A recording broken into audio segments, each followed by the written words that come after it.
Welcome to the Simply Be Found Huddle, where Dean and Rob talk about everything business and sales and all kinds of stuff about how to grow your business. Today we have our guest, Hersh. Hersh, welcome to the Huddle. You are a brand therapist. What the heck is that? And kind of tell us a little bit about you. I like to say that I'm a holistic brand therapist that I help people with their life and business by figuring out who they are, what their intention is, who they want to help, and how they can get that message to fit their brand, fit their personality. I call it therapy because it's real talk. It's like, like we were joking about before the show. It's not copying other people. You know, it's not just best practices. Best practices are great. Marketing's great. All that PR is great. All those things are great if you know who you are and you know what your message is and you know what your brand language is. So many of us try to memorize a 30-second elevator pitch, and then that's all we can say, right? That's all we know about our brand. And that's silly. We if we somehow became, at least I think the three of us are somewhat fluent in English. If we I don't know. I'm not saying I am. I'm saying, like, if we can become fluent in that, we can become fluent in our brand language, and that's what I try to help people do. So I'm assuming you do massage therapy on it, if you will, on some of the brands, because they're there. Yeah, go ahead. No, but they're there. You just have, they may have a good start concept, but then you help massage it into something better. Yeah, very much. So I'm doing a play on words with massage therapy, of course. Yeah, and I did that with message therapy for a while, but there's someone who has a trademark on message therapy as a course they do, and so as not to conflict with them. Yeah, so as not to conflict with them, and so people don't constantly make the mistake of massage therapy. I brand therapy seems to work better for me. So when you're looking at brands, so if you are a local business and you're looking at your brand, I know we were talking about our brand and how I've thrown our team for a loop it took us 5 years to figure out who we really are, what we serve, and all those details in it. And we're just now starting to kind of get what our brand is going to be for Simply Be Found, which I think is an amazing piece. And I think you can always have to kind of grow into your shoes and be able to figure that stuff out before you start on brand. And you want to make sure you're looking there. But if you are a local business and you're going through and you're going to look at your brand, a lot of people think it's your logo and that piece, but I think it's more of your graphics on your website. Your graphics and your marketing have to match what your words are on a website, and it has to be able to tell your story graphically and also visually and also inside of the text. Is that kind of the part that you massage and kind of work all the way through?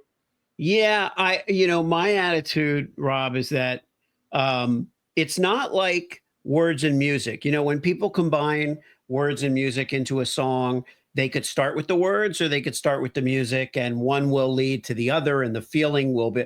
I think with branding, we really need to start with the meaning and the message, and then let that influence the visuals. Let that influence the graphics.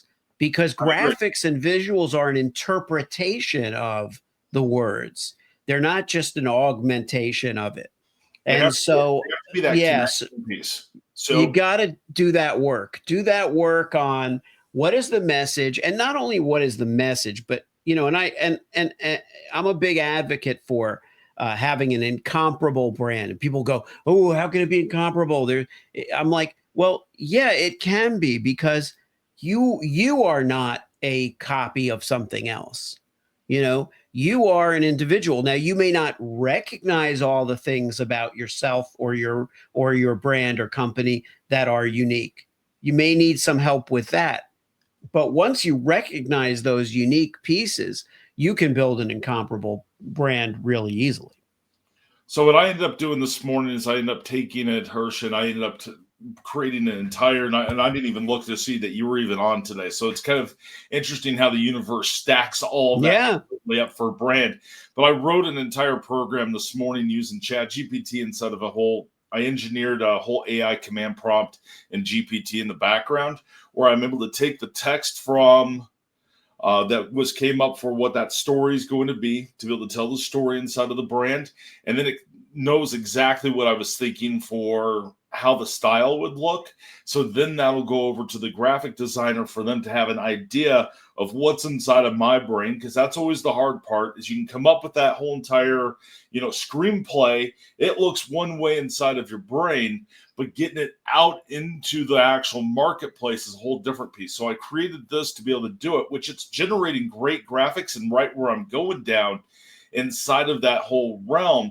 But it does start with that copywriting first to be able to then get that graphic. But you have to make those things connect. And a lot of websites I look at, the graphics don't connect. They don't tell the story.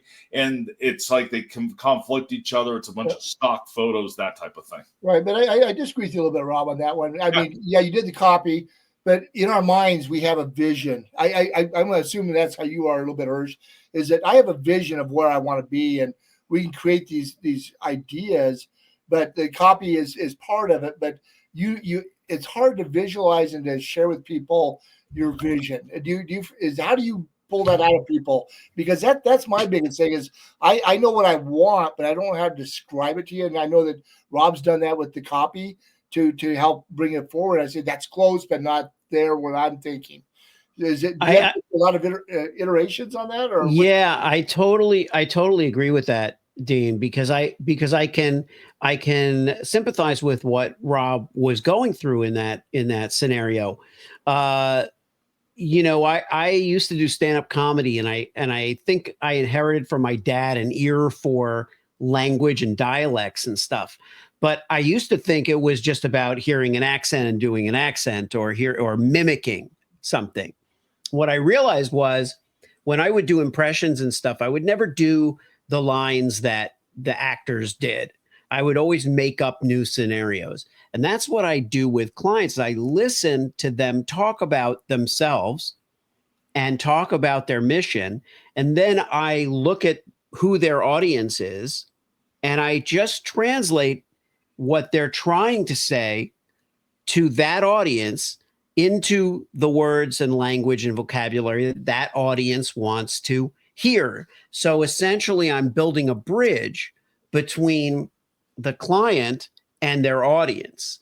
And that translation in the middle that happens is really their language, is their brand language. But it has a lot to do with listening and listening and perspective, those two things, which you, Rob, don't have the perspective because it's you. And I have the same problem with my own brand. I have to I keep working on my own shit. Yeah, I have to go to someone I trust. Now, if I could hire me, then I could have the best person, in the world do that for me. Just kidding, but I can't. You ended up hiring yourself. You know you right. would. Yeah, I don't know if I would get along with myself. But that's where having a team of two like Rob and I works, because we can bounce things off. I mean, Rob has does help. Yes. I have a design idea, and between the two of us, so at least we can get to it. It's like having a what do you want to call it, like a writer's room or whatever. Yeah, but you don't have a tiebreaker. Who breaks the ties when you guys are opposed to one another? That's why we have offices in different places, because we'll get fisticuffs. No, we won't either. But but we work it through. I mean, it's like anything. It's just like when you're working with a client, they have a vision, you have a suggestion, you're coaching them. So who has the final say in it? I'd probably say who the tiebreaker would be the team that's behind us, because they'll end up coming up with their opinions, and it usually ends up balancing out. But if you didn't have that balance, so like when we're working on a new site for a client, say it's a local, landscape or whatever, that whole entire brand message, for one, we have things that are proven to where it goes through the process to where I can go back to my 30 plus years inside of marketing, pull out of those. I know what flow is going to work. And then it's a matter of just getting their brand in there. and how we Yeah. actually how we're changing that process up the way AIs came into play. We're going to start doing those where we do a website for someone where we have an hour conversation with them and basically interview them. Then they're going to have that piece. We can break that down and we can get their language based inside of there. And I've noticed that that's kind of and correct me if I'm wrong, you have more experience on this than I do. That's kind of it's kind of that same process when you're kind of going through and doing, a script for a stand-up or doing a script for writing a screenplay. It's that bouncing ideas and having to figure out what's inside of the brain and get that to peel back of what's inside of that orange, or however you want to look at that, or the peel back the onion. That you mentioned that, Rob, because when I was writing screenplays, I had a screenwriting partner for a long time, and our screenplays would always start with this conversation. And, it's interesting because we didn't record it per se, but we would write down notes, each of us, what came to mind, but it was always this conversation that wasn't really about what is the movie going to be. It was about, what happened in the world, what happened the day before. We were writing together on 9/11. We were writing when this, like, we didn't know. We used to get together at 6 a.m. and write before we went to our respective jobs. We had no idea. And we were putting together a story. It was going to be called Black Badges, and it was about the rogue cops or something like that. It was going to be a real intense thriller, and the next time we met after 9/11, we were like, it was so heavy, and it was everything was so tough. We decided to write a screenplay about a couple of fucking idiots. That's how we described it. And we wrote a script. We literally wrote a script called No Brainers. And it was about these two ne'er-do-wells who end up becoming private eyes. And it was a farce, and that was the thing. But it came from what we were going through in our lives. I started my business called Yes Brand, and my podcast also is called Yes Brand, based on the yes and rule of improv. And in improv, your scene partner, no matter how crazy their suggestion is, you go with it. If they say, "Oh, Dean and Rob got stuck together and they became the most popular team in the world," I wouldn't say, "No, we can't have them stuck together. Then they got to be separate." Whatever. I would say yes, and I like that. Yes, they got in a fist fight and over creative direction, and they broke each other's noses in exactly the same way, and now their noses go sideways. It was like, you always want to add to what the partner or the client is giving you. Well, I think that's a good piece. Now, I'm kind of curious. So back when you were doing your, writing screenplays and all that different stuff, how much would that change today with having a camera in your pocket, being able to, film's cheap compared to what it was back when 9/11 happened? We have so much more access. Has that changed that process for how you're coming up with story? Have you possibly recorded everything that you were talking so that way you didn't lose anything? Or what would that process look like today? Well, essentially, if I had it to do over, let's say, we would probably have just made our own movies, rather than trying to sell them to studios. And we clocked it. We did 100 meetings in Hollywood, and it's an experience I wouldn't trade for anything, because I will never again wonder what an absolute waste of time is. That's the power of no. That's the power of yes. That's the power of no. You heard no probably. That's the power of no. Yeah.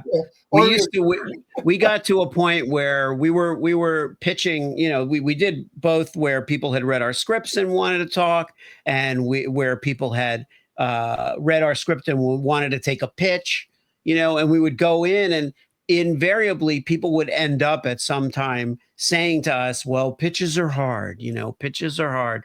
And so eventually we we went into companies and we would say to them, listen, before we start, we just want you to know pitches are hard. Very little chance you're going to buy this pitch. And we would just reverse the sale. Kind of trying to flip that script. Yeah, flip the script, no pun There you go. intended. But I would make, if I had it to do again, I would just make our own movies. I mean, it's like, why bother with studios? Yeah, well, the problem with some of those pitches is you get so many people involved with it that you can't get a consensus of it, of where you're going to go. Oh, yeah. I mean, that's why it's easier sometimes when it's just Rob and I doing things, because it's just the two of us. Now, if you start putting the team involved with us, and there's 8 of us or 10 of us in the room, nothing happens. I mean, it just seems like we spin our wheels. And and then it becomes a meeting about it. Then we have to have a meeting about the meeting we just had to determine what we did. So it gets tough, I think, without a good coach. Well, don't quote me on this. Steve Jobs, when he was building out the iPhone or big projects, when he'd get into a room and do all the stuff he did, and to be able to get his creative mood going, and they'd lock themselves in a room for days from the stories I've heard, and it's just all of the stuff I've heard. I don't know how much truth there is to that, but I mean, he would only grab 5 or 6 people. So he'd grab someone from design, he'd grab someone from engineering, grab someone from architect or whatever it would end up being. Of that, he would need to make his vision come alive. Eat pizza, do some shrooms, and see where we go from there. Even with the creative process, when I was writing screenplays, my strength was dialogue. So even though you had 2 writers in the room, one has strength, and John Burns, who was my writing partner, his strength was story. Now we could both do story and we could both do dialogue, but right. I was the pinch hitter, when it came to dialogue, that was my thing. And with him, you would throw the characters at him or their dialogue or whatever it might be, but he could refine the story and he could see the through line from first act to second act to third act. So, everybody has their strengths. So what kind of clients do you work with, Hersh? I mean, are they like solopreneurs? Are they multi-person businesses? I mean, are they all over the place? And do you find one's harder to work with than others? So it's a 2-part question. Sorry about that, but yeah. No. So I work with people who are going through a change in their career trajectory. So now they could be C-suite executives who are have a whole history in corporate, but often when you have a history in corporate, you haven't gotten to form your real personal brand because everything's been tied to the company. Yeah. And now they may still be at the company, but they want to start building their personal brand, or they've left and they're consulting now, or they're fractional CFOs, CMOs, what have you, and they want to really define their personal brand and really make it a 360 view of who they are professionally. Or they are consultants, coaches, entrepreneurs, people who have cut their own swath, people who have gone their own way, and they still need to get to that next level, and they need to break through to their audience, and they're not able to get that message to be cohesive, get that voice to be clear. So I work with them. So when you're working with someone for a personal brand versus someone who's, say, a local business, say they're a contractor, they're a roofer or something like that, how much difference is that you work with them, and what's that process kind of look like? I'm curious.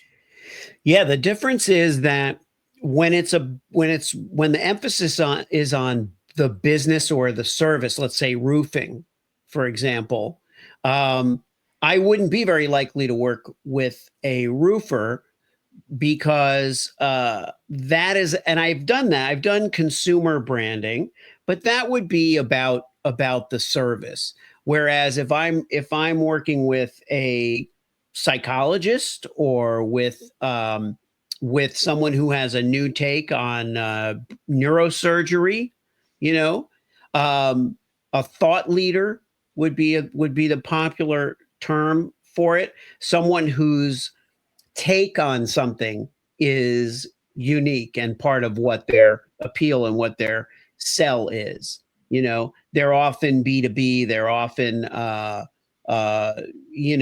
experts in a certain field. And now, if someone had a take on roofing that was, they were like, okay, we're going to use this material. No one else uses this material, and I want to become the foremost expert on this iteration of this thought leadership around roofing. That would be in my wheelhouse. Okay, so that makes sense. Yeah. So let's use this as an example for a local business then, and what that process would look like. Is I've got a lot of opinions on this industry and what would end up having to be more personal brand, and it's never really been about the personal brand, and that's real estate. A lot of real estate agents have been told. I mean, I pitched this. I taught classes on this. I did all this. Put the MLS, all of your listings and everything inside of the website, make it about the property. And now with Zillow and all the apps they have inside of there, they're a commodity more than they've ever been. And it's all about that person and what they're going to solve. Their personal brand, I think, is more important in the real estate world than probably. It'd be about the same as coaches, but that's an area that really hasn't touched on that much, in my opinion. What's your opinion on that? Yeah, that's an interesting one, because on the face of it, you would think that's very transactional, right? And I wouldn't necessarily work with a realtor or a real estate agent. Wouldn't be my thing. But I do feel like these days it's more than a picture on a bus bench, right? On a bus stop bench. Right. It's more than a billboard. That's not enough. That's not a relationship, and I feel like that's an area where it's underdeveloped, the potential for personal branding there. And I think it's because, again, like we were talking about in the beginning, I think people have a perception of what they think their buyer wants. Correct. And so they try to be that, and they do think, well, the house is the star. The house is the star. And it is. But that's the end product. It's not really the star. I'm saying that's the star. Yeah. That's the showpiece, right? Is the home, maybe. But the people want to buy from people they trust. How are they going to trust someone they don't know anything about? And so I think the backstory, I always go back as early as you could possibly go. If someone was a real estate agent, and I would go back to their childhood and I would say, well, what is the first, not anything about houses, but what's the first thing you remember? And they might say, oh, I remember being in a train station for some reason, because my parents were always moving around, that draws a line to why you sell homes, because homes and permanence and stability are something you didn't feel as a young child. And so now you're trying to lead people to that stability.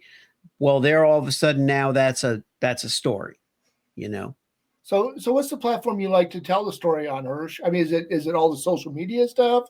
Is it your website? I mean, people, when people are looking for somebody, they want to connect with you. They want that trust factor. So where do you like to put your emphasis on getting that trust developed with an individual for that person or that brand? Yeah. That always comes from the client that I'm working with. So for example, what I do is, as part of my program, I create a brand ecosystem for the client, and it's a dynamic flow chart, like in Minority Report, where you're like moving things around. Except these days, that's not a big deal. Except it doesn't happen in front of me. It happens on my computer. But I move stuff around. I say, oh, okay, you don't need to be on X, let's say. Let's take that out of there. You don't need that account. That's not your audience. You should be on Instagram because visuals are very important. And Instagram is a very visual, quick touch kind of medium. You should be on LinkedIn. Let's say a lot of your clients are executives or professionals. Yeah, they're going to be on LinkedIn, and they're going to be all about, getting to know you and knowing who you are at a glance, so your profile's good. And I'll put everything in its place, and I'll say, okay, well, you're not going to probably get clients from Instagram, but you're going to establish you're going to use it for marketing. So that's going to be a marketing tool. Your website is where they're going to learn all about you. They can learn all about you there, and you own it. It's your website. It's not somebody else's platform. So that's going to be your revenue hub. That's where your revenue is really going to be coming from, those points. And I'm going to say, okay, over here, you're going to have a podcast. The podcast isn't going to really make you money necessarily, but it's going to definitely underscore your thought leadership. So that's a thought leadership piece. And that's how I figure out what they need and where it should go and how they should utilize it and how you connect all the dots. That's a cool process. That would have been a really difficult, that would have been a really hard process 5 years ago. It's gotten a lot easier with all the tools that we have now to be able to put that together. That's pretty awesome, though. Thank you. When you're going through and you're building that out and you're working through it, and you're kind of going through and coaching, are you doing any of the writing for them, or are you just telling them what they should be doing, or what's that process look like for you? I'm doing all the writing in the process of working with me. So in other words, I'm doing the writing of, I'm going to start with a mission statement. I'm going to draft a mission statement. I work with clients for 90 days. So I'm going to start by the interview, like we were talking about, just having that conversation, their priorities, their goals, their assets, what do they have to work with in terms of content and stuff like that. So I'm going to create everything initially, because by creating everything, I'm going to extract a vocabulary, a voice that they can use. And then I'm going to train them in that voice, in their voice. We're going to build their voice. They're going to say, I usually nail it in terms of understanding their voice. And I wish there were a scientific method that I could replicate about that, but a lot of it has to do with my perception and just understanding them and listening to them. So when I give them that mission statement, now they may say, "Oh, can we have more of this, more of that? I love this word. I don't like this word." Over the 90 days, that mission statement evolves. So it's going to evolve to where they really feel like it's right. But that vocabulary evolves. All these things evolve. The brand ecosystem evolves. So at the end of 90 days, they're going to get a brand voice guide that is literally not visuals, but it's the ABCs of you. It's all your core values, how you should be using video, how you should be using each of the platforms that you're on. Probably at that point, I've created some content for those platforms that serve as a really good template and example. But I've had clients take this brand voice guide and give it to their marketing team, give it to their publicity team, give it to their support staff and say, this is who I am. Use this as the foundation. This is my title. This is how I'm referred to. This is my, it's like a position paper almost. I was going to say, but so much of that is based on your experiences as well, your understandings of things. That's why, would you agree with that? Because Rob brings a bunch of experiences from his world. I bring a whole bunch from my world, and between the two of us, there aren't many things we haven't experienced and we've seen, but it helps them to find that uniqueness. Do you find that as being an important piece for you as well? I mean, you've done a lot of things. When you look at your branding, you've been everywhere. You've done a lot of things. Does that help for you to draw that information out when you're doing? Okay. Yeah, Dean. I think that in all of our case, we bring all our experiences to the table.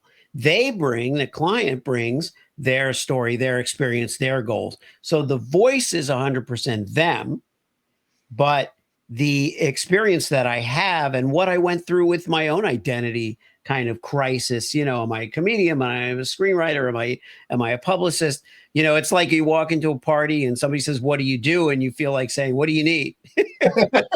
Right? I still say I don't know what I want to do when I grow up yet. So yeah, I'm working on that. The other day I said I want to be a Toys R Us kid to one of my daughters, and they looked at me like, "What's that?" I was like, yeah. What's Toys R Us? That's I'm right. like, well, for my 10-year-old, I'm like, well, we bought stuff at Babies R Us and Toys R Us for you when you were really little, but then it closed like shortly after, so you never really experienced that. So you have no idea what I'm talking about. And Rob, I have a 10-year-old also, and I could almost guarantee that by the time you got to, well, they were gone. They were done. Well, when we bought stuff for you like that when you were a baby. Yeah. Uh-huh. Okay. I pulled up a commercial, and it was a tour on YouTube, and I showed it to her, and she was like, well, that's kind of cool. You could see all of it, and then you could just buy it online. Yeah. And I'm like, that's why they don't exist. Kids today don't send us a wish list. They send us links. Correct. They just send us, buy pages. So we used to write down the page numbers and the item number of the Sears catalog. This is what I want, that kind of thing. That's my generation. So when you were trying to define who you were between being a comedian, a screenwriter, or any of that, and you brought it into what this is, when you're building out some of this, I'm assuming you pull from your bank from being that copywriter or being that screenwriter and pulling from the comedian side. And I would say you're probably, for your long pages, like About Us is probably more that screenplay type of play. And I'm assuming that more like the homepage would be more of your comedian side, where you have a punchline information to where it's delivering that information. Am I picturing your personality right, or do I have it wrong? Well, I mean, for my site, maybe, but for a client, I would say that, again, I bring it to their voice. It comes back around to their voice. And probably no two websites that my clients end up doing, if they're doing new websites, are going to be alike, because they're going to reflect it's going to be their colors, their tone, their tone of voice, and that comes from my love of, acting and, my ability to hear and mimic and all that stuff. Because once they do have a voice, now I know, okay, I know how to talk in that voice. I know how to write in that voice. I hear it in my head when I'm creating their content and creating their vocabulary for them. I know how they would talk and how they would not talk. And so their website is going to have that feel. Yep. So sorry about leading into the picture while you were talking there. Were you nodding off? That's okay. No, I wasn't nodding off. I was very much. I thought maybe you went to sleep. I'm like, holy crap! You finally did it. You're that old. My power cord came unplugged. I just got noticed it was low on my laptop, and I'm going, "Oh, that would really suck if I lost." Oh yeah, you just cut out. You just disappear. Bye, Dean. I've done that before too. Yeah. I've done that. I've done that traveling, where you travel and you think it's plugged in the whole time you're working there, and it's not. Yeah. So I had a whole entire brain fart once inside of an airplane, and I was going through. I pulled out my laptop, and I wasn't all the way charged. I'm like, I'll be okay. I started typing. It shut down. I'm like, all right, I got that out. It's in there. Boom. It's going to be great. Went and loaded it up. Do you think it's saved? Well, the good news on an airplane is a brain fart only fucks you up. It doesn't ruin everybody else's flight. The other kind of fart, who knows? The last flight I was on, the guy had really bad gas next to me, but we won't even go down that story. But I mean, I was like, the air filtration system actually is pretty good. You only smell it for a couple seconds and it goes away. Jeez. I got a rabbit hole bad. That could be a rabbit hole that'd be bad. Yeah. So when you're going through, what is your passion when you're working? What are some of the biggest things that you love doing when you're working with these different personal brands and building all that out? I think the most fun part is the revelations of, things about them that I hear them say that they didn't really know that they had or possessed, or, people don't, like they'll say things to me in meetings, and then and obviously now, to go back to that whole filmmaking thing, now all of our meetings are recorded, right? So I can go back and watch them again for the first time, kind of, and I'll transcribe some of the things they've said, and I'll say, hey, you said this thing and it's really profound. And they're like, oh my gosh, I had no idea. I never thought of that. And that's like the most fun, is those revelations, and it all comes from them. It's just, I used to get very excited about the clever writing that I did. Now I'm not so excited about it, because now it's more what I get from them and where that leads us. That's the best part. That's the most fun. That's awesome. What are some of the biggest mistakes you see when you're working with the different people that you work with? One of the biggest mistakes, maybe not committing to the transformation. In other words, I think that what I do with them scares them a little bit sometimes, because they know that if they work with me, their personal brand is not going to be what it is now. It's going to transform. Yeah. And I think psychologically it takes a little bit of time for them to get to that place where they're ready. And sometimes it's a mistake not to take the leap, because if they don't take it now, they may not take it for another year. And if they're meeting with me, chances are they're not happy with where their brand is at, and where their business or their life or whatever it may be, or both. And if they don't take that leap, and they use the same old excuses, I've got so much on my plate right now. Right. That I hear that a lot. And we're all busy. And this is not what I do, doesn't add stuff to their plate. It takes the anxiety away. It takes the pressure away, because what's on their plate is they're trying to explain themselves all the time. That's exhausting. If we had to do that, that would be really exhausting if we're struggling to explain ourselves. So I take that off their plate, but I think sometimes they're just not ready. So they tell themselves all these things, and that's got to be like the biggest mistake that they make. Now there are times when you're not ready and it's legit, and you're not there yet. Okay. But when they really need to take this leap, and it's just the fear that's holding them back, I think that's a mistake. The other thing that with businesses, you may have created your brand, you may have worked with a coach like you, and you've created this brand, but then in a few years or a couple of years, you may say, let's revisit to make sure my branding is correct.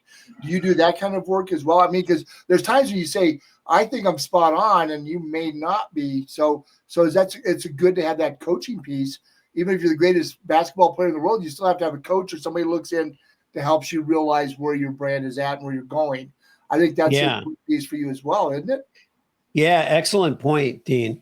I do 90 days after we conclude working together, I do a whole new check-in with them, a whole new kind of brand assessment, just like I did when we met, and I do this personal brand audit like 90 days later, just as a complimentary thing, just as an included thing, because I want to see how everything's working. It's like a new vehicle that they have. It's a new thing. I want to make sure that it's all in good shape. It's all working for them, and make any tweaks that we may need to make. And then I also am starting to do a mastermind that is only for people who have been through my program, but they don't necessarily want to have a brand strategist on retainer, but they want to get ideas from other people who've been through the program. And they're all what I call ever evolving achievers. They're all people who are growing all the time. And so if they liked me, if they're people who are in sync with my personality, they'll probably like each other. That's proved to be the case.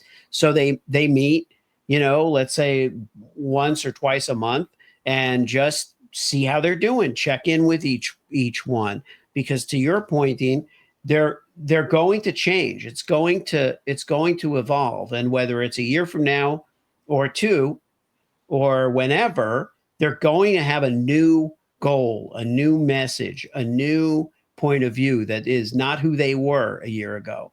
And it helps to not have to kind of like go through this shock to the system again. If you've been working on your brand just a little bit every month and just kind of keeping it top of mind what you're doing, you're going to be in a better position a year from now when you decide that you want to take a leap.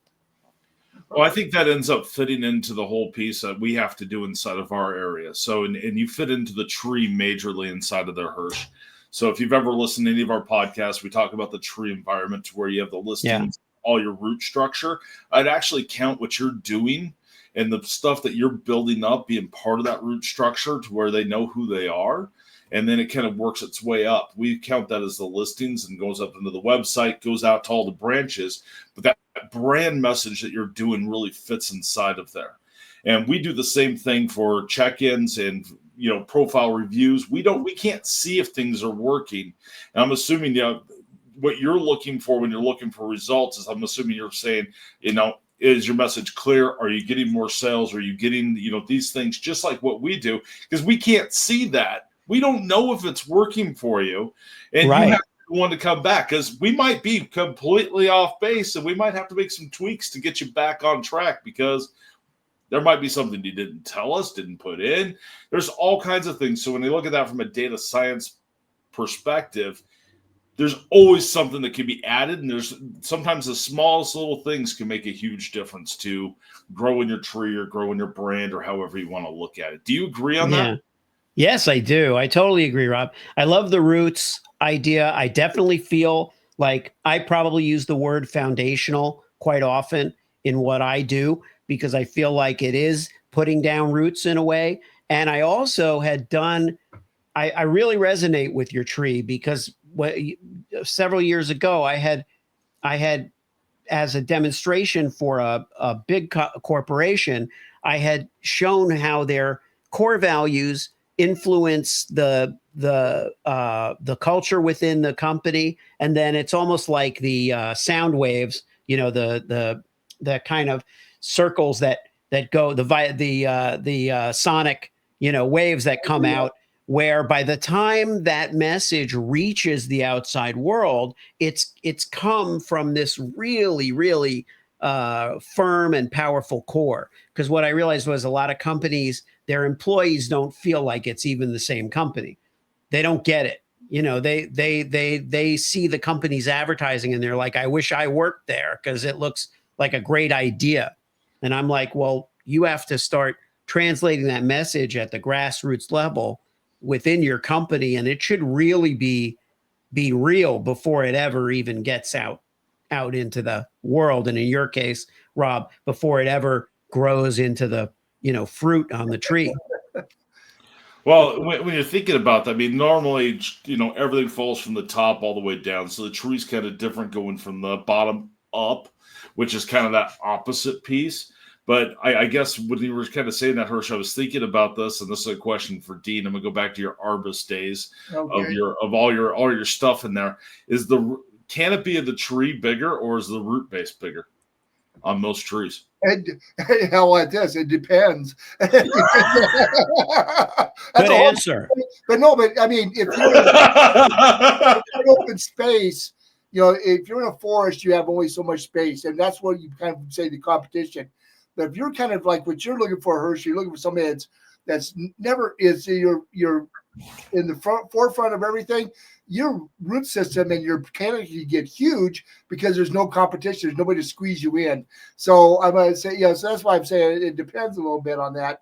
But on your point with the structure, Rob and I used to talk about a building, but we said, but the building's static.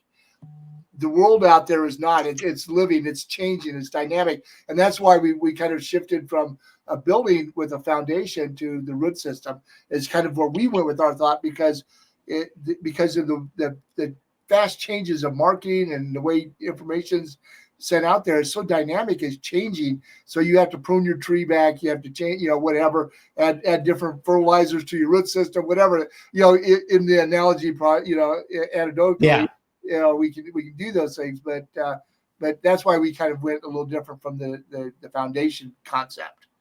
I see. I get it. Yeah, I mean, marketing's always changing, and it's always going through. And it doesn't matter if you're talking about your personal marketing, if you're talking about your business marketing, things happen. And when you're talking about it from a personal level, a personal brand, having a baby, having kids, getting married, all those things can change you different directions. You might be offering this course right now and this kind of consulting, and this new thing comes up or gets rebranded to some kind of other name. You have to rethink about those things and think about what direction of path that's going to send you to, because it's all dynamic. You have to be agile. I think that I look for that in my clients as well, that kind of agility and flexibility. Nobody who is, sometimes people confuse conviction or commitment with opinion, or obstinance. And it's like, that it's not about being stubborn. It's about being flexible and open. And then you can say, yeah, I still want to do it this way, or I stand for this and I have to do it. This is what I stand for. And on principle, I have to do this. That's all fine. But it's exactly what you said, Rob. It's dynamic. So how do you break through the noise of those, all people, all business owners have kind of that mentality. I've been doing this way for this long. And how do you get them to break that cycle and break through that noise? Yeah. I use a very, here, let's see. I'm going to try this and see if this works. I was just thinking this while I wish I had this handy. Let's see. I don't know. It may not work. Oh, here we go. What's this? Sound effects. I like it. That's what I do. I'm not one of those guys like a DJ that has all those sound effects ready. But when you said how do you break through, I was like, I don't know, just be really, really loud. Just be really loud. But the truth is, how do you break through is be really unique. That really is the trick, if there's a trick, is to say, it doesn't have to be something nobody ever heard. Say what they need to hear, but say it in a way that they never heard it before. And that will come from inside you. That comes from inside you. I got to set through a unique, coaching. You talk about uniqueness. I got set through a coaching process with a major company one time with this, and they said, "What makes you different?" And they talked. Finally, they said, "We don't have freezers." And I'm not going to name drop, but then that became their slogan: "Is everything's fresh every day." Yeah, okay. And so that's what made them unique, and they were one of the first ones to do that. This was many years ago. This happened, but that's the whole thing: is what makes you unique. I mean, what makes you different? I mean, there's a lot of restaurants out there, but we don't have a freezer in our restaurant. Why? Because everything's fresh. So that's the whole thing, So that's but it's hard to get through that noise of we've always talked about, we make this and we do this but what makes you unique? And I agree with Rob. It's hard to get through that noise. It is. That process. I've always approached it as you have to, visually and in the written form, you've got to be able to reach across whatever, if they're looking at an 8.5 by 11 flyer, or if they're on a webinar or podcast, or if they're on a website or social media, no matter where it's at, you got to be able to reach out, grab them by the hand and say, okay, let's go. Let's walk you through what this is going to be. And it's not necessarily about you as the brand. It's about what they're going to get for it and why you two can come in and be a good fit for each other. Because if they're not a good fit for each other, I don't care if you're getting 200 leads a month. If you're getting 200 of the wrong leads, it's not going to matter. You want to be able to weed out and get to the right person at the end of the day. And I think that's a big advantage that a lot of people don't take advantage of and they don't think about. Yeah, they don't think. I think a lot of times also people are not paying attention to personality. They're paying attention to billings or job descriptions or titles. You know, if your audience are CEOs, you know, you got a too wide an audience, you know. But if your audience, let's just say, are CEOs with tinnitus from horns blasting in their ear, well, then you've narrowed it down, right? And then you say, my audience are CEOs with tinnitus who are managing anger issues, because that's like more, you know, they're volatile, they're explosive people. Oh, that's a good match for me. I'm super calm. I really put people like that at ease. Now you're really getting somewhere. Now you may narrow it down to 100 or 200 clients or 2,000 or whatever it is. But how many people are we selling to? And if it's a product, sure, we could be selling to millions. If it's people that we want to work with one-on-one, it's going to be fewer. If it's people that are going to buy our book, it's going to be more. So knowing your audience is really, really important, but so is knowing yourself, which goes back to that before you brand yourself, know yourself. No, I love that. And I think it's a matter of just going through and working through that, because you're not going to be a fit for everybody. And no, you can't try to be a fit for everybody, and you can't make everybody in this world happy. It's just not going to happen. Yeah. If you think you can, go work in a restaurant for a day and you'll learn that you can't. Yeah. It's one of those things to where seriously, yeah. Yeah. But I mean, it's about bringing everything together. And I think where we're missing a lot of stuff, and everything from personal brand to businesses, we're not bringing things together. We're not connecting. We're not dotting our I's and crossing our T's. We're just, we're copycatting a lot of people. And as we copycat a lot of people, we just look the same. There's nothing unique about us. And every single person, no matter if you are a roofer or if you're a contractor, a realtor, or if you are whoever inside of there, you are unique in your own way, and you have to let that come out. And if you have a business partner, you have to be unique together and bring those uniqueness together to make it sprout and be able to come out and build your tree. Yeah. Yeah. Well said. I mean, I don't know where I was going with that, but there we go. You asked me earlier in the podcast if you. It's a nice clip. It's going to be a nice. If I do English, and sometimes I just. Yes. That's going to make a better promo clip than a sentence, but it's okay. It's good stuff. Exactly. So when someone's looking for you, who is your ideal client? What are you looking for, and how can they find you, Hersh? The ideal clients are certainly, this comes to mind after our conversation, are coachable clients, right? People who know that they need to make a change in their message, that they want to either be charging what they're worth, they want to be getting opportunities to be heard and seen, and they want to be the go-to person in their marketplace. All of these things are things that I address with my brand therapy and my brand transformations. And they can find me at yesbrandbuilders.com. That's the formal name of the company, yesbrandbuilders.com. And all of my stuff is there. They'll find my book, my podcasts, my services, and my story. Perfect. Well, thank you so much. This is a good, fun conversation. I really enjoyed it. Thank you for joining us. Thank you. And the other link that I would give them is sellingthetruthbook.com. My book came out on this past Friday. Whenever this airs, it'll have been out, but it's called Selling the Truth, and it's sellingthetruthbook.com. And what's that about? I didn't know you had a book. Oh yeah, and I didn't mention it because I've been trying to get it out for some time. It finally came through where I could launch it. It's a what I call a semoir, a semi-memoir. It has stories from my life, but only those that pertain to my work in the branding and advertising and truth in advertising space. And so that's largely the pursuit of the book, is to help us understand, how do we sell our truth, because the truth is really all we have to sell. And we're going to save ourselves a lot of time if we're just confident, honest, and fearless in our branding. I love that.